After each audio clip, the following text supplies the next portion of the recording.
자, 지금 1910년대, 1920년대, 1930년대 이후 해가지고요. 선생님이 일제 식민지 기간 동안에 대한 어떤 시간의 연속선상의 수직선을 좀 그려놨습니다. 자, 그럼 1910년대부터 진행됐던 일제 식민지 정책에 대해서 우리가 좀 살펴보죠.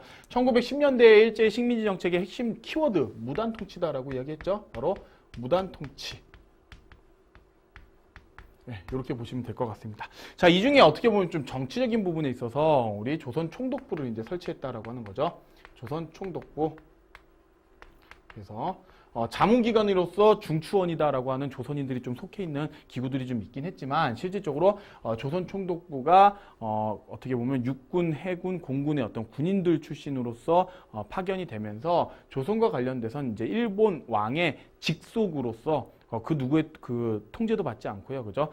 조선 안에서 행정권, 입법권, 사법권을 완전히 장악한 어떤 절대적인 사람으로서 조선 총독이 조선을 지배하는, 조선 총독부를 중심으로 조선을 통치하는 그런 기구였다라고 하는 거고요. 자, 이때 이제 무단통치, 일제 1910년대 무단통치의 상징이다라고 하는 제도가 바로 헌병경찰제도 아닙니까? 그죠? 헌병경찰제도인데 헌병경찰제도에 의해서 군대의 헌병이 이제 일반 그 경찰의 업무를 치안을 담당하는 거니까 얼마나 엄하겠습니까, 그죠? 그러면서 이제 이들이 갖고 있는 어떤 권한이다라고 하는 것 중에 이제 직결처분권이다라고 하는 거죠. 직결처분권 이런 것들을 가졌다. 자, 그 다음에 직결처분권의 일환으로서 태형 같은 것들을 실시했다라고 하는 게 바로 1910년대에 나타났던 어떤 특징이다라고 하는 겁니다. 자, 그러면서 이제 무단통치는 이제 무로써 때려잡는 거예요. 그래서 조선인들이 말을 안 들으면 막 때려잡는 거예요. 태형이다라고 하는 것도 조선인들에 한해서 실시하는 어떤 볼기짝을 때리는 그런 형벌 아니겠습니까? 그죠? 자, 그리고 이제 언론, 그죠? 그 다음에 출판, 그죠? 집회, 그 다음에 결사의 자유 이런 것들을 억압했다. 전부 다 철저하게 없앴다, 통제했다라고 하는 부분 여러분들 조금 같이 보시고요. 자, 그 다음에 교육과 관련돼서도 우민화 교육이다라고 하는 거죠. 우민화 교육이다라고 하는 거 상징적으로 여러분들 좀 같이 보시고요. 자, 그 다음에 교원하고요, 교사하고 관리가 어떻게 합니까? 그죠? 관리와 그죠? 교사가 제복을 입고요. 제복을 입고 칼을 착용했다라고 하는 거. 그러면서 굉장히 위협적인 형태로서 보여줬다라고 하는 부분 여러분 좀 같이 보시고요. 자, 그 다음에 경제적인 부분에 있어서, 그러니까 정치적인 부분에서 무단통치가 상징적이다라고 한다 그러면 경제적인 부분에 있어서는 바로 토지조사 사업이 진행된다라고 하는 거죠.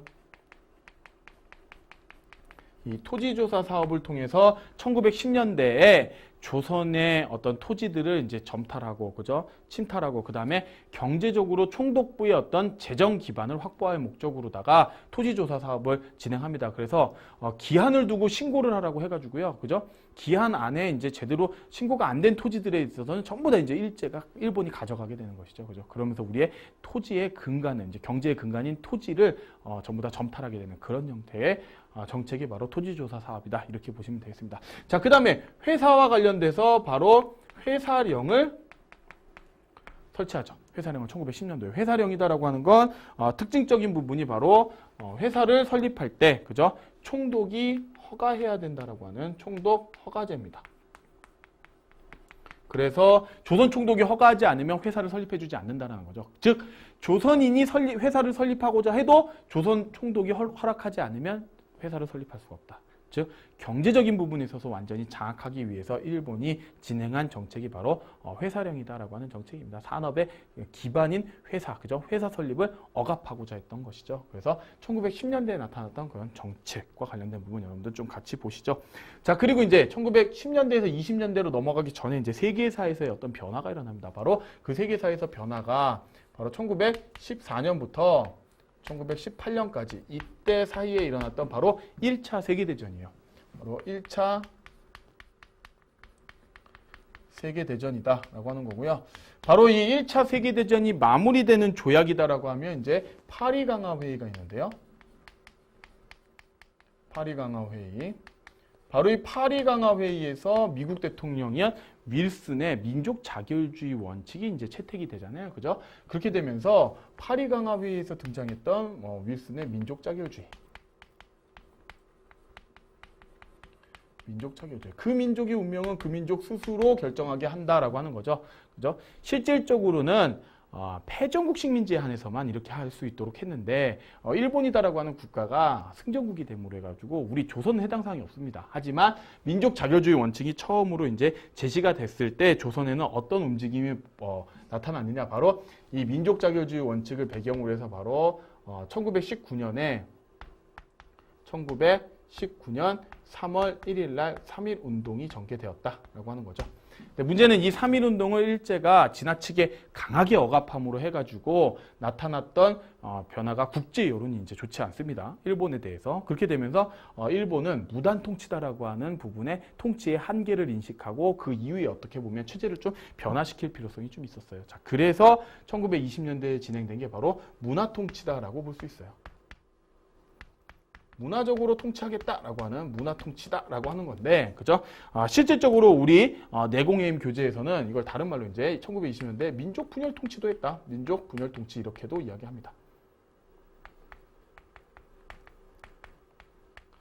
즉 문화적으로 통치하면서 우리 민족을 분열하고자 하는 그런 통치를 진행했다라고 하는 겁니다. 자, 그럼 문화 통치의 핵심 내용이다라고 하면 조선 총독부의 조선 총독이다라고 하는 게, 그죠? 조선 총독이 문관도 임명이 가능해요.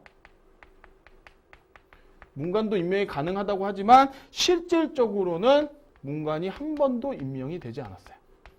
문관 임명된 적이 없었다라고 하는 부분입니다. 즉 겉으로만 문화적으로 통치한다는 거지 실질적으로는 전혀 그런 부분이 없었다. 훨씬 더 억압했다라고 하는 부분이에요. 자, 그 다음에 헌병 경찰제도다라고 하는 것도 보통 경찰제로 바꿔요.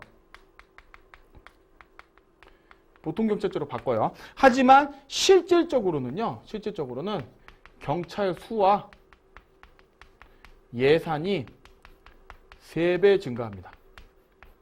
그렇다는 얘기는 조선인을 훨씬 더 관리 감독을 한다는 거죠. 그 다음에 친일파를 양산해서 이들이 조선인이 조선인을 잡을 수 있도록 이런 형태의 정책을 펼쳤다라고 하는 부분 이렇게 보시죠. 자, 그 다음에 언론, 출판, 집회, 결사, 자유 이런 것들은 이제 어느 정도 인정을 해줍니다. 그래서 대표적으로 우리 한글 신문들이 이제 만들어져. 대표적으로 조선일보하고요.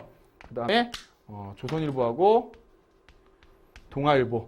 이런 것들이 만들어지는데 신문을 만들면 뭐합니까? 이것과 관련된 철저한 검열을 하는데요.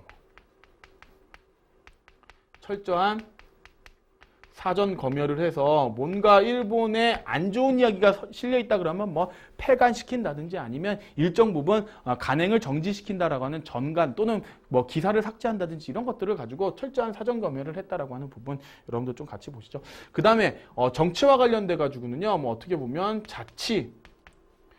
자치제가 실시되는 것처럼 뭐 도나 뭐 부 단위로 해가지고 도나 면 단위로 해서 뭐 평의회 같은 것들이 진행된다고 하지만 실질적으로 이들에 대해서는 자치제지만 평의회에 의결권이 없었다. 의결권이 없었다라고. 또 평의회에 들어가 있는 사람 대다수가 이제 친일 사람들이 이제 들어가 있었다라고 하는 부분 여러분들 좀 같이 보시죠. 자, 그 다음에 교육과 관련돼서는 1910년대 우민화 교육을 했는데 1920년대 가면서 어떻게 보면 제2차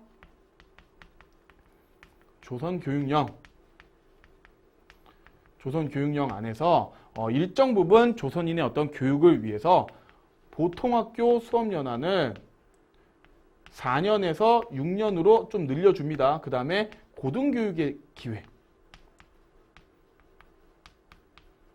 뭐 대학 설립을 해주면서 고등교육의 기회를 제공해주겠다라고 하는 뭐 이런 내용들이 좀 언급이 돼요. 그죠? 하지만 실질적으로 조선인의 취학률이 저조합니다. 그래서 이런 제도가 있어도 학교를 좀 증설해줘도 실질적으로 조선인들이 가서 교육을 받지 못한다라는 것이죠. 경제적인 어려움 때문에. 그래서 조선인, 한국인이라고 표현을 하겠습니다.